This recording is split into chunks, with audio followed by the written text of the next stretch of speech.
Hey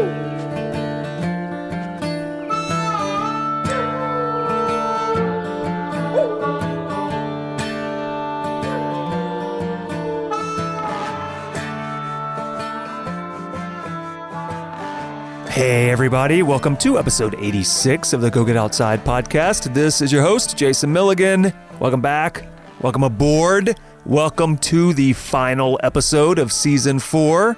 Today's episode is special to me, and I hope all of you will enjoy it out there. I've been wanting to do this particular episode since the beginning of this podcast, and here we are, 86 episodes in, and finally it is happening.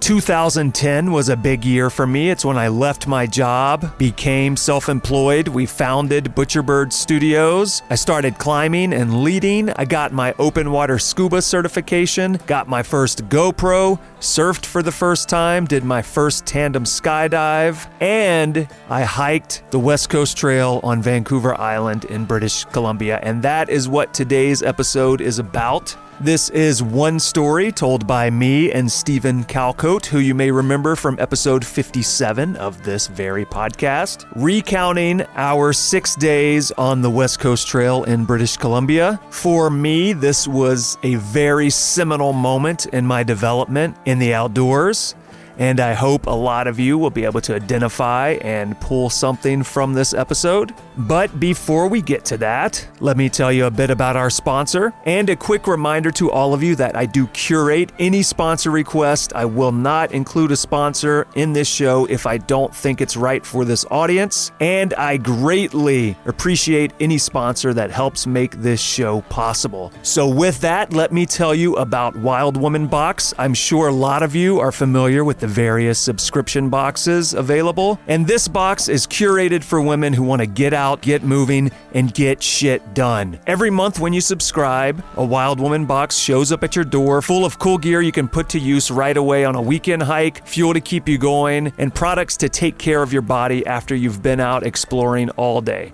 It's a great way to check out new gear, to try things that maybe you were interested in but had never checked out before. And it's great for yourself, the wild woman in your life, or the wild woman inside you. If you want to know more, you can go to wildwomanbox.com, or you can look for Wild Woman Box on Instagram. Find out what past boxes held and see if it is right for you. And as a listener to this podcast, you can get $5 off your subscription by using the code GETOUTSIDE. So head to wildwomanbox.com or Wild Woman Box on Instagram and see if it's right for you.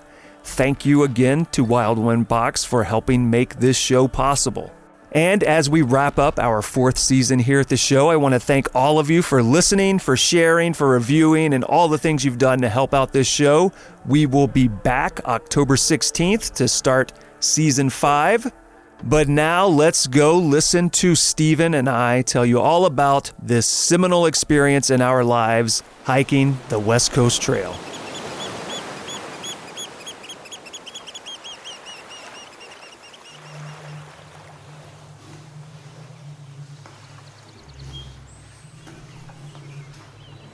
I fumble around in the twilight. My hand finds the zipper. I squeeze through the tight space between the tent opening and the adjacent rock face and into the cold sand. Before me are the remnants of our failed fire. I stand, squeeze past the tent, and inspect the clothesline. Our quick-dry clothing is still drenched. The air is too damp for anything to dry. I exit the cave and step down onto the beach. The rain has ceased for the time being. The sky is still overcast, but the rising sun is strong enough to illuminate a gray haze. A light mist rolls across my skin, and I stare out into the ocean for a bit. It's cold. I hike down the beach to a small cove where I stashed my bear canister. Still safe. Steven slides out of the cave. Time for breakfast. We sit in the sand, huddled around my tiny stove, and watch the ocean. The world is waking up. Birds fly past, waves roll in, the sun fights to be seen, and perched on a rock yards away sits a bald eagle. It watches us as we eat our modest breakfast. We laugh. In America, it is Memorial Day. As we share breakfast with a bald eagle, we realize we are having the most patriotic Memorial Day of our lives. We are in Canada. It is day 3 on the West Coast Trail.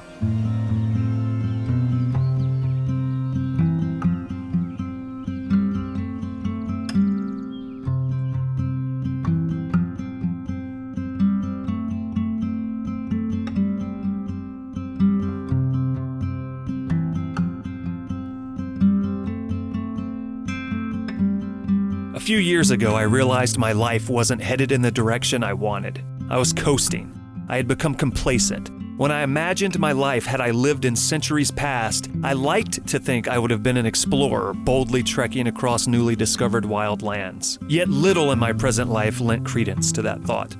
Other than moving across country, struggling to find a living, and taking public transportation across Los Angeles, there hadn't been much adventure in my life for years. At least not the kind I longed for. I knew I needed to make some big changes, and I struggled to decide what those changes should be. Suddenly, fate intervened. My greatest fear came to pass. My great-grandmother died.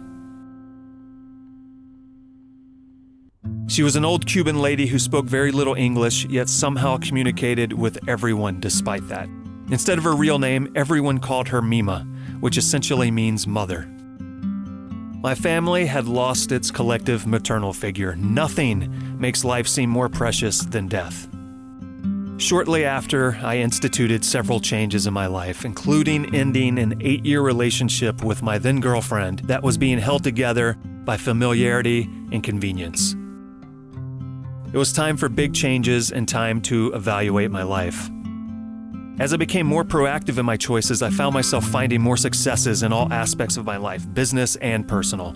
One of the decisions I had made was to integrate adventure back into my life. Hiking, backpacking, climbing, rafting, and other outdoor pursuits became a priority. The more time I spent in nature, the more I learned about myself. It was making me stronger physically, emotionally, and psychologically. When I read about the West Coast Trail in British Columbia, I knew it was a chance to push myself further.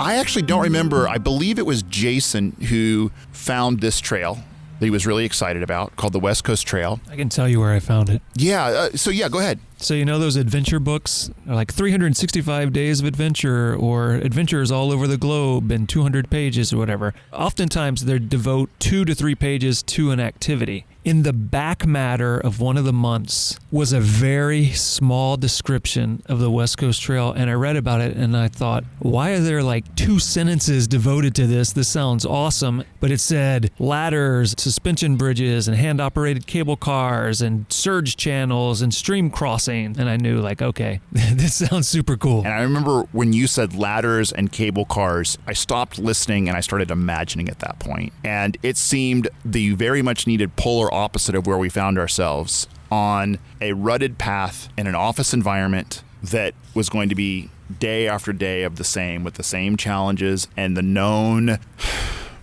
frustrations ahead.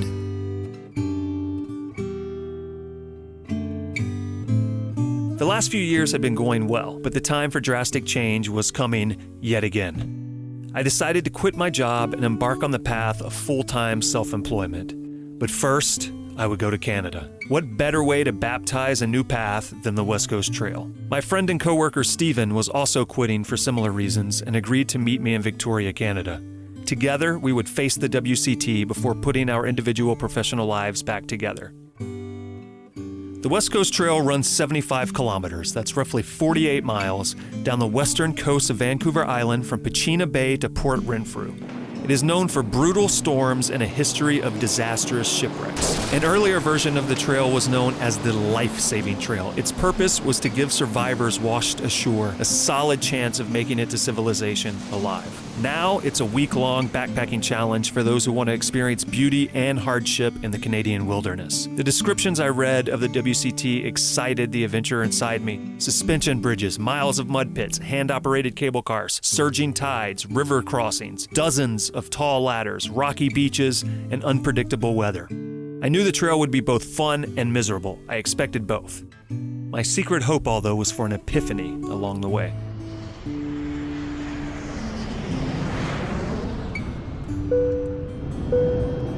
Again, to the start of the seatbelt sign. Please I spent a week in BC with my girlfriend Erica before starting the trail.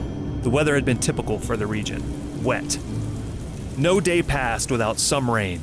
Weather reports expected the rain to continue.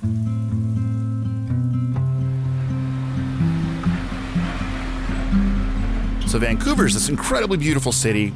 It's very much a world city. And then you leave that behind to find transportation to the island over the water. Each step of the way, there's less and less civilization. It's a wonderful transition because you have the opportunity to get into the experience. The WCT is a maintained trail composed of many man-made bridges and walkways in various stages of decay. Some portions look as if they had been erected only hours before. Other portions are so rotten and beaten, they actually make the trail more dangerous. The land wanted to take this stuff back pretty quickly. One could assume the WCT is an easy hike because of the various structures along the way. Many people make this mistake each season and are evacuated. A whiteboard in the ranger station displays the current number at all times in red marker.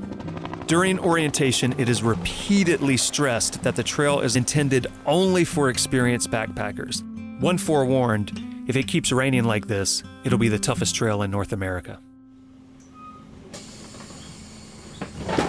I was actually quite surprised that this bus was navigating these old, rutted-out logging roads. Rain continued to fall as Steven and I rode the shuttle bus 5 hours down logging roads into the seclusion of western Vancouver Island. It became very clear how far we would be from help if trouble arose. You look around you and you realize, wow, we're going to do something really remote here. We hoped for the best and prepared ourselves for the possibility of non-stop showers. Leaving wouldn't be easy. We really were making a commitment. We were going to have to rely on ourselves. When we reached the trailhead, nature decided to toy with us. The sun broke free of the clouds, the day grew hot. The first 12 kilometers were a joy. We began in the woods of Pechina Bay. The lush foliage looked like something from a primordial forest in a dinosaur story. Our spirits were high. We climbed ladders, strode across bridges, and trampled through shallow mud pits while joking and admiring the majesty of the forest around us. It gave me a sense of confidence. Oh, this is going to be hard work, but I'm going to get through this just fine. Along the way, we visited a lighthouse and watched sea lions sun on a huge rock just offshore. The night was spent camping on the beach with others from the shuttle bus. We shared a fire with two friendly couples and reveled beneath the enormous blood-red full moon and clear star-filled sky. Even sitting in the outhouse, staring out its window down onto the beach was spectacular. The best outhouse view I've ever experienced. Thus far, the West Coast Trail was a paradise. Mother Nature had given us everything we could ask for. And then, of course, that all got taken away.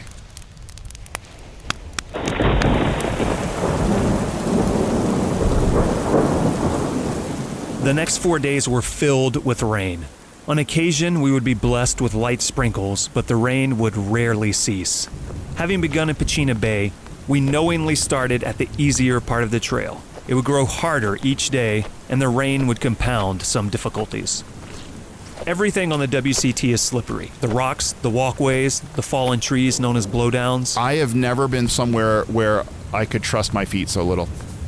Day 2 brought our first batch of beach hikes. The sand was strenuous, the wind was strong, and the air had grown cold. As we scrambled across a rocky piece of beach, Steven slipped. His full weight and 50-pound pack landed directly on his wrist. I had a number of terrible falls that began to take their toll as not only my body slipped and fell, but the additional insult of a 50-pound pack came thundering down on top of me. We were horrified. Was he okay? Would we have to turn back? Would we become another number on the whiteboard in the ranger station? Steven lay on the ground for a bit, gritting his teeth. I waited. I helped him up. He massaged his arm. It hurt, but it was okay. At worst, a sprain. We could continue. The rain fell. We walked on. Late in the day, we climbed down several ladders to the beach at Susiat Falls. A tall waterfall poured into a small stream parallel to the coast. We found a small cave and set up camp. Everything was soaked. Despite our best efforts, no wood we could find was dry enough to burn. And I thought, wow, we're going to get this fire going and I'm going to try out my clothes and I'm going to warm up my body. And it felt like such a defeat. We crawled into the tent and slept, hoping for better weather in the morning.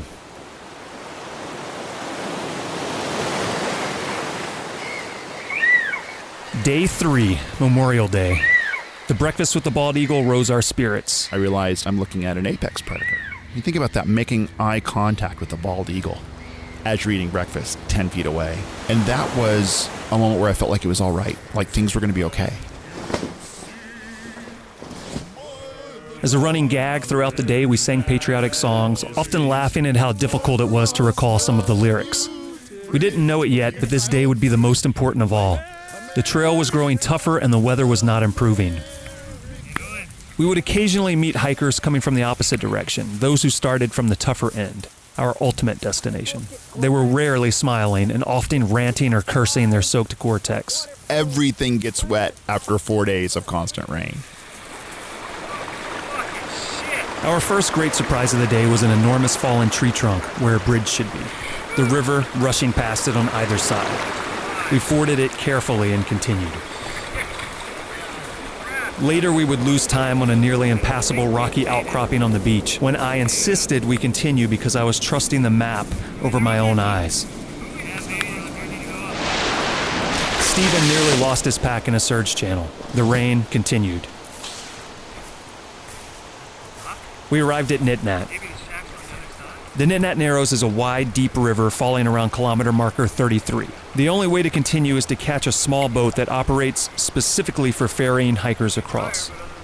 It is a chance to relax near a wood-burning stove, purchase a fresh salmon or crab dinner, and share stories with fellow hikers. Stories of broken stoves, a bear running wild after swallowing a case of Coca-Cola. Well, I asked to go see where the bear had broken into the supply shed. Bears shouldn't really have 48 cans of Coca-Cola. This is officially a coked up bear. It also allows for one other opportunity, one that all hikers know about. If you've had enough and you have money to spare, Nitnat is your one opportunity to leave the trail. We encountered a dozen hikers while we ate our salmon. 9 were leaving. It had become quite miserable by this point. It was no longer fun. The trail was only going to get tougher. The weather was not likely to improve. It could get worse. The rain could become a storm. Although neither of us spoke, I knew Steven and I were both considering the option.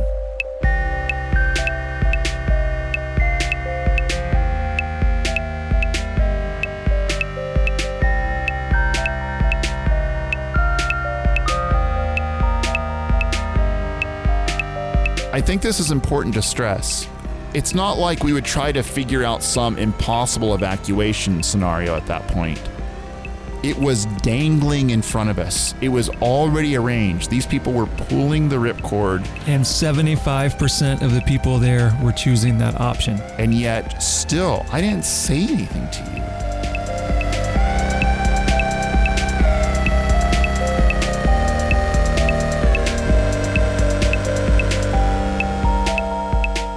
I had come to the West Coast Trail for adventure, for a challenge, and maybe for an epiphany.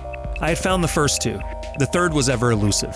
Would I still respect myself if I quit? Could I face another day or 2 or 3? How many more times could I fall? How much would my wrist hold up? I had planned this trip for months. It was the perfect time in my life to do it. If I quit now, would I ever return to finish it? Would I ever forgive myself if I didn't keep going?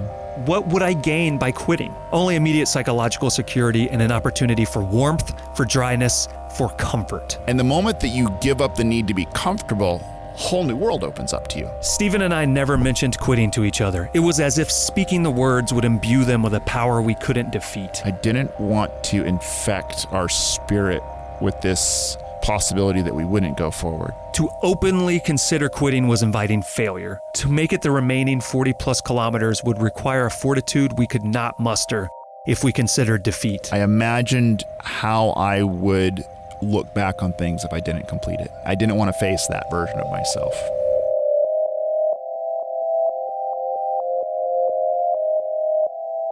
We left the dock and disappeared into the swamp.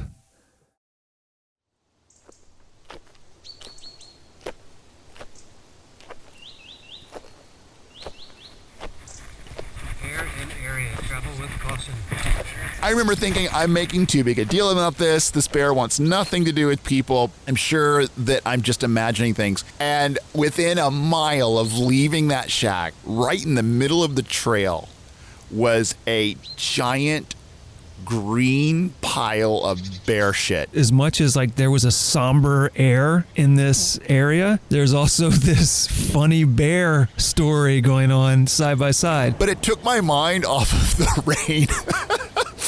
I remember being much focused on other things and being hyper aware of animal sounds as we went forward. That night was both blessing and curse. We shared a campsite and fire with a young group of energetic hikers whose zeal reminded us why we were on the trail in the first place. We retired to our tents as rain began to threaten the fire. I awoke an hour later, unable to stop shivering. I stripped and slid into whatever dry clothing I had remaining. I wrapped myself in my sleeping bag and waited. Eventually, my body began to warm. In the morning, I would learn that Steven had also fought the early stages of hypothermia that night. I had never had a time where I was cold like that and couldn't warm up. We donned our wet clothing and moved on.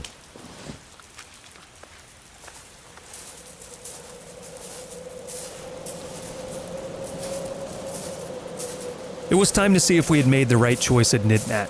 We were not rewarded. The day consisted of never-ending rain and hiking predominantly on open, cold beaches. It was demoralizing. Your forward progress when you step into mud that's a foot deep goes to almost zero because each step becomes a battle. Sand sucks at you. It makes every step more challenging. We did have a brief respite at Chez Monique, a small home on the trail where a family lives seasonally and sells huge burgers to hikers. Rarely have I enjoyed a burger so goddamn much. Later, when we arrived at Walburn Creek, our destination for the night, we met high tide and the river was swollen. You're tired, the place where you want to get to is in striking distance, and the question is, just push forward and get there, or do you play it safe? And that was one of the first times that I really understood this temptation to just keep going, because you're almost there. Our only option was to take shelter under some large pieces of driftwood while we waited for the tide to fall. It was also a great opportunity for a nap. We had a few logs overhead. I laid down on the stones. I was cold. I was wet. I slept like the dead. But even with the arrival of low tide, the river was too deep and strong to wade. One misstep and we'd be washed into the ocean. Being bone tired and cold with the pack and all the clothing, getting washed out to sea at that point was probably a fatal error. As we anxiously moved hand in hand into the river, sinking deeper into its depths, we noticed a cable car upriver ahead in the woods. These are little two-person sized buckets. We decided to skirt along the slick, featured rock face alongside the river until we could reach the wooded area. It was with a great sense of achievement and relief that we pulled the cable car across the river. Bye, cable car. That's a lot of work. We thought for some reason that we would simply get in and we go whee all the way across. But of course, that's not how physics works. It goes whee to the middle. And then you realize you are going to have to take all of your weight hand over hand now. We slid into our tent just in time for a torrential downpour to begin. It continued throughout the night and into the morning. I was dreading the day ahead. We had not been dry in days, and it seemed likely we'd only get more drenched as we were to tackle what had been reported to be the toughest part of the trail.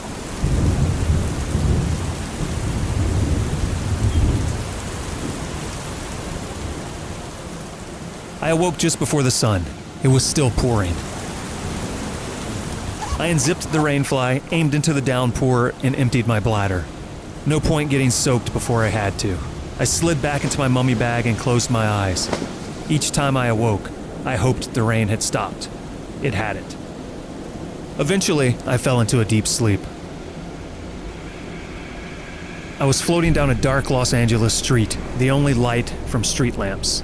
Apparently, my girlfriend Erica was floating alongside me because I could hear her speaking. We spoke of a number of unimportant things I can't recall. There was a break in the conversation. The sound of the rain from reality was audible in my dream. My mind was aware I was on the WCT, but not that I was dreaming. My dream mind seemed to believe I had somehow teleported back to Los Angeles. I had escaped the trail in mind since I no longer could in body. Then something strange happened. We continued floating down the street. The silence ended. Erica asked me, You aren't going back, are you? My response was immediate. I have to. I haven't finished it.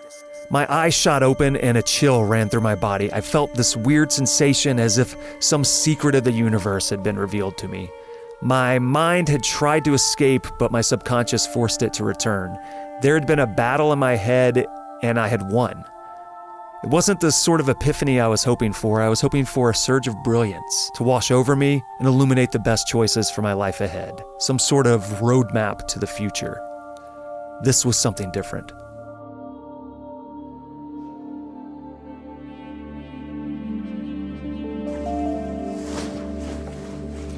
I pulled off my sleeping bag. I was tired of being trapped inside of it. I didn't want to wait any longer. I no longer feared the weather or the challenges ahead. I had found an acceptance. I could not control my environment. I could not predict it. I needed only to accept it and embrace it. That was why it was worth doing in the first place. I was filled with optimism, with determination. I was on the WCT. There was only one way out. Walking.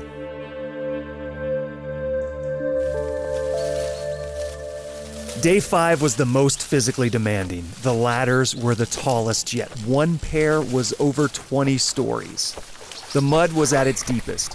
The rivers had grown so swollen they lapped at the base of some bridges. And a small waterfall had formed over one set of ladders. The most visceral, intense memory I have is ascending one of these slippery wooden ladders as an icy, cold river of water smashes over me, drenching Steven and I in ice-cold water. It was my happiest day on the trail. As we reached camp for the night, the sun broke free. We encountered our young friends from before and made new friends at the site. It felt like that first night on the trail. It felt like I had passed a test and was now being rewarded.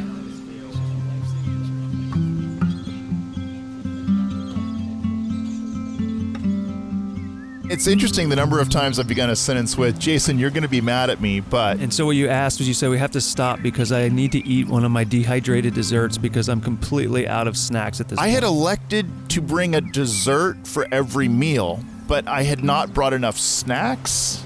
I had simply eaten too much of my food. There wasn't enough food left. And we still had 2 days of hiking left to do. You were very, very gracious in that you gave me some of your snacks. I took my snacks and split it in half and handed you half of them. So I've been eating the snacks, and I left on the log so that I could eat some more snacks after I pumped water. A crow descended from the trees. So I gave you half of my snacks, and a crow promptly stole half of that. Looking over at you who had made the ultimate snack sacrifice, only to discover that I had squandered it. 13 kilometers remained. Most people completed this stretch in 2 days. We decided to push through in one. Our camping friends were a bit skeptical but encouraging. There was one catch. To exit the trail at Port Renfrew requires catching a small ferry that closes precisely at 4:30 p.m. The ranger at orientation had warned us the ferryman was a stickler for time. If we missed it, we'd be forced to stay on the trail an additional night regardless. We had also been warned that some portions of the trail would eat an hour per kilometer. We'd assumed this was an exaggeration. It was not. Inching along innumerable wet fallen trees swallows a lot of time. My only worry was Steven. I had my weird dream and now was fueled by some ethereal subconscious drive. I had noticed he had grown stronger along the trail, but he was still struggling. The elevation gain and obstacles ahead were among his weaknesses. The only way we could make the 4:30 deadline was to leave with the rising sun and push through as hard as possible. No extended rests. He agreed. We've been told right at the start that the ferry does not wait. If you are not there at the appointed time, the ferry driver won't wait for you. So what I did is I took the remaining number of kilometers and the number of hours and half hours we had in the day, did the math in my head, and then said, we have to be at this kilometer marker at exactly this time, no later, and the next one at no later than this time. And if that meant we could only break for like 20 seconds, that's what we would do. And I watched that watch all day long. You actually took on a challenge, which was you would be the keeper of the clock. I then only had to worry about one thing. You were doing the calculations. You knew when we needed to get to each place. I, being in this point of exhaustion and where my spirit just wasn't up, I could focus on that one thing. Your voice, your encouragement, your goal.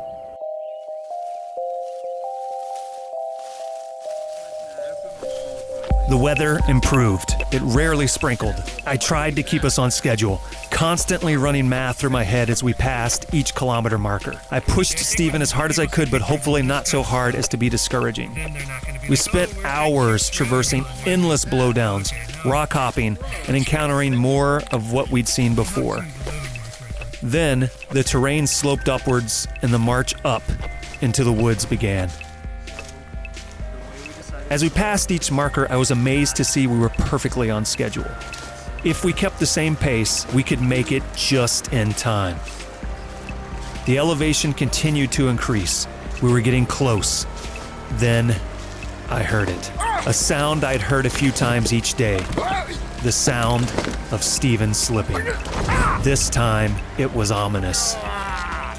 As I turned, I saw him contort into a pretzel as he landed amongst rocks and directly onto the wrist he'd injured days before. He let out a howl. We had gotten so goddamn close.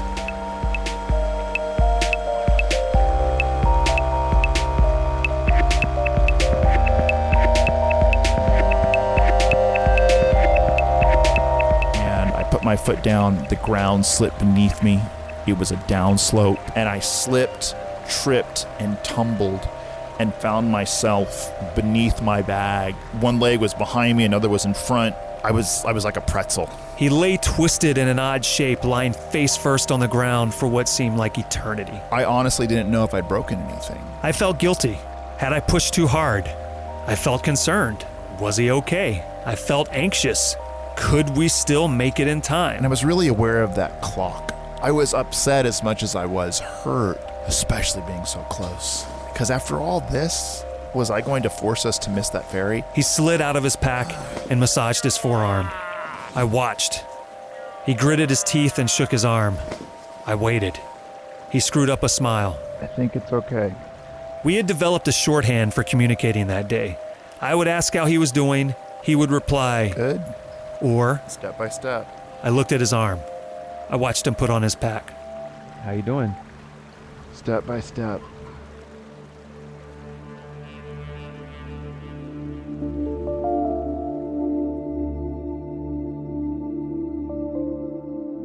So I knew that I was not going to be able to keep the speed anymore. Our only hope of making the 4:30 deadline was for me to hike ahead. And see if he could hold the ferry. I was worried about leaving Steven behind, but we agreed it was our only chance. And that was the best option for getting out. I was off. I was in an incredible amount of pain, sharp retorts from each muscle and bone as I stepped. But I also felt an obligation that you had doubled down. You were trying to get there in time. I needed to buckle up. Every few minutes, I would scream into the woods. Steven, how you doing? Step by step. Would echo back. I could assure myself he was okay and gauge his distance. The final kilometer seemed to continue indefinitely. Finally, around a bend I saw it, the beach.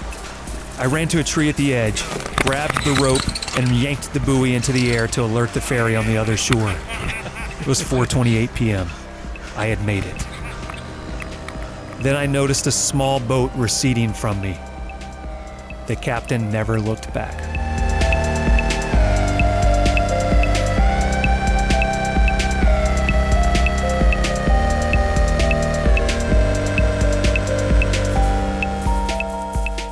What I found when I came in to that little clearing is a look of such profound disappointment on your face.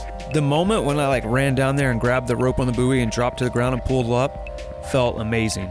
And then it immediately felt like the worst failure because it felt like we had tried so hard and we overcame everything and we did it, and I got there at 4:28, 2 fucking minutes before cutoff, and it wasn't good enough. So I didn't get the triumphant moment with you. I got the look of utter devastation, and you didn't have to say anything. I knew. Do you remember all the great things we said about the ferryman while we were waiting? We should probably not repeat those. Yeah, we said a lot of terrible things about this imaginary person that we hadn't even met and didn't know anything about. All we knew about this person was he was a stickler for time and he left us and he was an asshole. We waved at people on the other shore, hoping someone could help. One person yelled back at us. He ran down to the ferry dock. No one was there. I opened my bear canister and began snacking. We discussed our options. We accepted our fate.